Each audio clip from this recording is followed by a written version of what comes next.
Hello student, তোমরা যারা ক্যালকাটা ইউনিভার্সিটির আন্ডারে কলেজের ছাত্রছাত্রী আছো এবং তোমাদের থার্ড সেমিস্টারে সোশিওলজি পাস কোর্সে সাপ্লি আছে, তোমাদের জন্য আজকের ক্লাসটা খুবই গুরুত্বপূর্ণ। আজকের ক্লাসে তোমাদের 100% কমনযোগ্য সাপ্লিমেন্টারি পরীক্ষার সাজেশান নিয়ে আলোচনা করব। দেখো, তোমাদের 15 নম্বরের জন্য যে প্রশ্নগুলো তোমাদের তৈরি করতে হবে। প্রথম প্রশ্ন, জ্ঞানদীপ্তির সাথে সমাজতত্ত্বের সম্পর্ক বিস্তৃতভাবে আলোচনা করো। পরের প্রশ্ন, কার্ল মার্কসের শ্রেণী সংগ্রামের ধারণাটি বিশ্লেষণ করো। পরের প্রশ্ন আছে, ম্যাক্স ওয়েবারের আদর্শ প্রকরণের ধারণাটি বর্ণনা করো। আদর্শ প্রকরণ গঠনের উদ্দেশ্য কী? পরের প্রশ্ন, সামাজিক ঘটনা সত্যতা একটি নিরপেক্ষ বাস্তবতা ব্যাখ্যা করো। পরের প্রশ্ন, সমাজতত্ত্বের উদ্ভবের জন্য দায়ী বিভিন্ন উপাদানগুলি সম্বন্ধে বিশ্লেষণ করো। কার্ল মার্কসের বর্ণিত ইতিহাসের বস্তুবাদী ধারণা সম্বন্ধে সংক্ষেপে আলোচনা করো। দেখো, এই প্রথম যে 6টা প্রশ্ন 15 নম্বরের আছে, এই প্রথম 6টা প্রশ্ন মোস্ট ইম্পর্টেন্ট প্রশ্ন।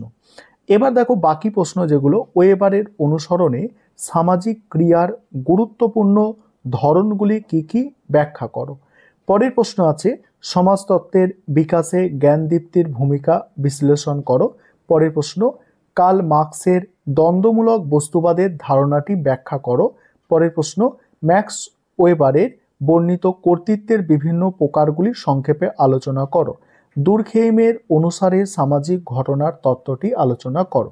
এখানে টোটাল 11টা প্রশ্ন 15 নম্বরের দেওয়া আছে, তার মধ্যে প্রথম 6টা মোস্ট ইম্পর্টেন্ট প্রশ্ন। এবার 5 নম্বরের প্রশ্নগুলো দেখে নাও। তার আগে যে বিষয়টা তোমাদের বলার আছে, তোমাদের জন্য এই পেপারে স্টাডি মেটেরিয়াল তৈরি করা হয়েছে। তোমরা যদি কেউ স্টাডি মেটেরিয়াল পারচেস করতে চাও সাপ্লিমেন্টারি পরীক্ষার, তাহলে স্ক্রিনে যে নম্বর দেখতে পাচ্ছ এই নম্বরে যোগাযোগ করে স্টাডি মেটেরিয়াল পারচেস করতে পারো। সেখানে ছোট প্রশ্ন, বড় প্রশ্ন, সমস্ত প্রশ্নের সাজেশান সহ অ্যান্সার তোমরা পেয়ে যাবে। এবার 5 নম্বরের প্রশ্ন দেখে নাও। প্রথম প্রশ্ন কি আছে, কিভাবে শিল্প বিপ্লব সমাজে পরিবর্তন এনেছিল। পরের প্রশ্ন আছে, দ্বন্দ্বমূলক বস্তুবাদের প্রধান নীতিগুলি কি কি। পরের প্রশ্ন, শ্রেণী সচেতনতার ওপর একটি সংক্ষিপ্ত টিকা লেখো। তারপরে আছে, ডুরখেইমের দমনমূলক নীতির কার্যকারিতা আলোচনা করো। পরের প্রশ্ন, সামাজিক ক্রিয়া এবং সামাজিক ঘটনার মধ্যে পার্থক্য নিরূপণ করো। পরের প্রশ্ন, ঐতিহ্যবাহী কর্তৃত্বের গুরুত্ব লেখো। এবার দেখো পরের প্রশ্নগুলো দেখে নাও। ফরাসি বিপ্লবের গুরুত্ব আলোচনা করো। ফরাসি বিপ্লব এবং সমাজতত্ত্বের উদ্ভবের মধ্যে সম্পর্ক। কার্ল মার্কসের সামাজিক শ্রেণীর তত্ত্ব আলোচনা করো। ডুরখেইমের বর্ণিত সামাজিক ঘটনার ধরনগুলির ওপর একটি টিকা লেখো।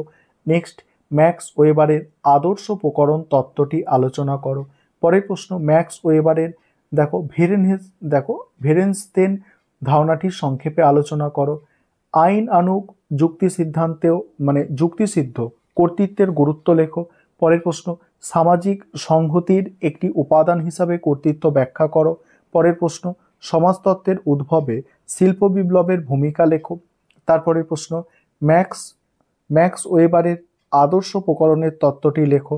নেক্সট আছে, সমাজতত্ত্বের উত্থানের কারণগুলি লেখো। পরের প্রশ্ন, দুর্খেইম বর্ণিত বিভিন্ন প্রকার সামাজিক সংহতি বিষয়ে আলোচনা করো। আর শেষ প্রশ্ন হচ্ছে, শ্রম বিভাজন ও সামাজিক ঐক্যের সম্পর্ক নিরূপণ করো।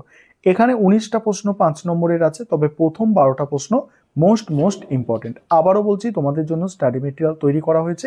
তোমরা যদি কেউ স্টাডি মেটেরিয়াল পারচেস করতে চাও তাহলে যোগাযোগ করতে পারো।